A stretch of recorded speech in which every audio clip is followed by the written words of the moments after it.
Hello, my name is Miss Miller, and today we'll be talking about prepositions. Essential question.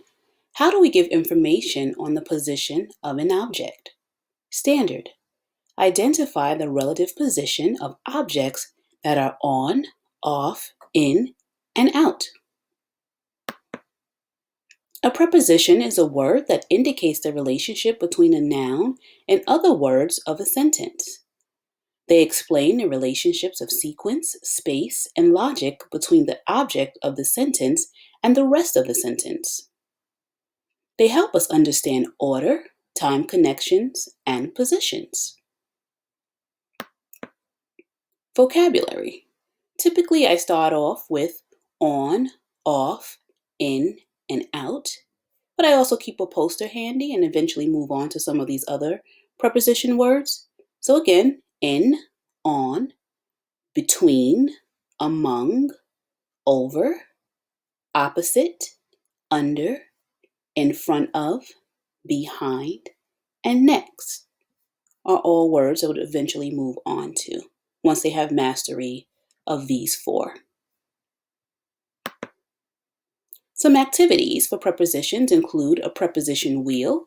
You could create this and have the objects that you intend to use. So in this case, we have a duck, the bucket, and water. And here you would spin the wheel and have the student perform the action based on what the wheel calls for. Here you have a bear, a crumbled up piece of paper, potentially a paper bag, and a die. And you could place different prepositions on the die, and whatever the student rolls, they would have to move the bear to imitate. You can also play games, such as act it out. You can have the students sit in a large circle, show them an actual box. The bigger the box, the better. You can demonstrate getting in the box, sitting on the box, or lying next to the box or under the box, sitting by the box, and give each student a turn. You can give them the preposition, or they can perform it and have the other students guess. So it becomes lots of fun when students are acting it out and the other students are trying to guess which preposition they are demonstrating. You can also do a preposition race. You can divide the class into teams. You can line them up across the classroom, away from the chairs, and give one chair per team. You can give each team a book and then call out a preposition such as put the book under the chair, and the students would race to do it. And the first student on either team who gets it correctly, they get the point.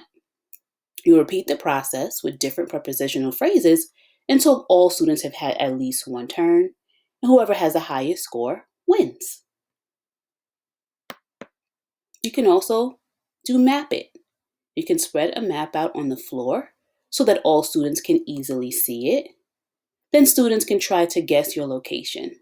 So some examples would be a map of the world, and you could stand next to the United States, next to Japan. You could also have a map of New York and stand next to or on the borough, let's say wherever the students are in, Brooklyn, Queens, Manhattan, Bronx, etc., and have the students guess. You could also do a map of the neighborhood. You can stand next to the post office or hospital and have students tell you where you're located. You can also use resources such as YouTube. I typed in prepositions for kids. You can do elementary based on the grade level that you're working with and sort through the videos to find what best meets the needs of your students. You can also use Teachers Pay Teachers. And here we have who is under the umbrella, prepositions on the farm, and here spatial concepts. You could print and laminate these objects and the students can actually move the objects.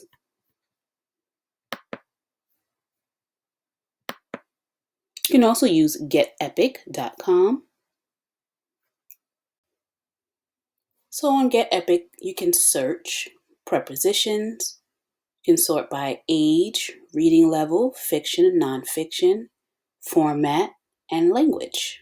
You can also take a quiz or do some after school.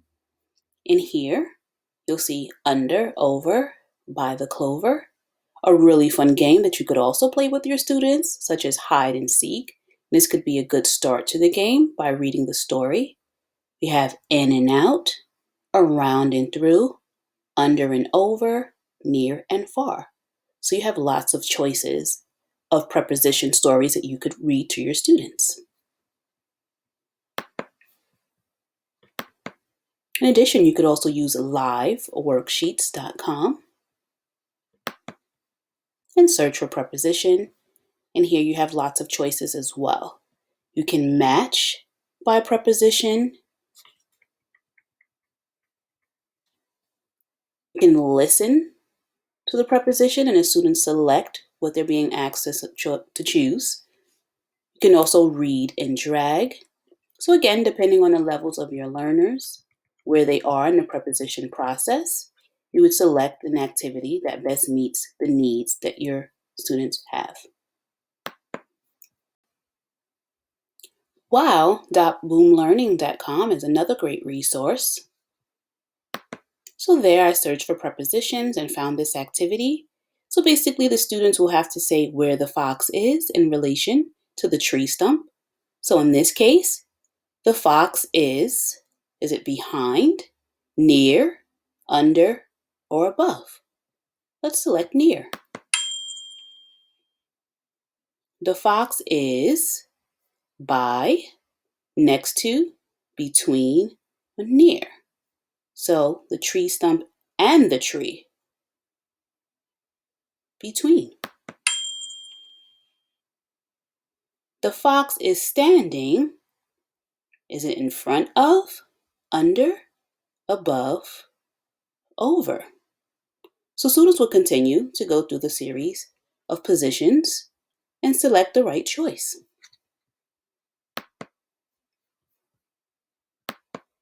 In conclusion, a preposition is a word that indicates the relationship between a noun and other words of a sentence. They help us understand the order, time connections, and positions. Act it out, map it, and races are fun ways to learn prepositions. A spinner wheel and die activity provide hands-on experience.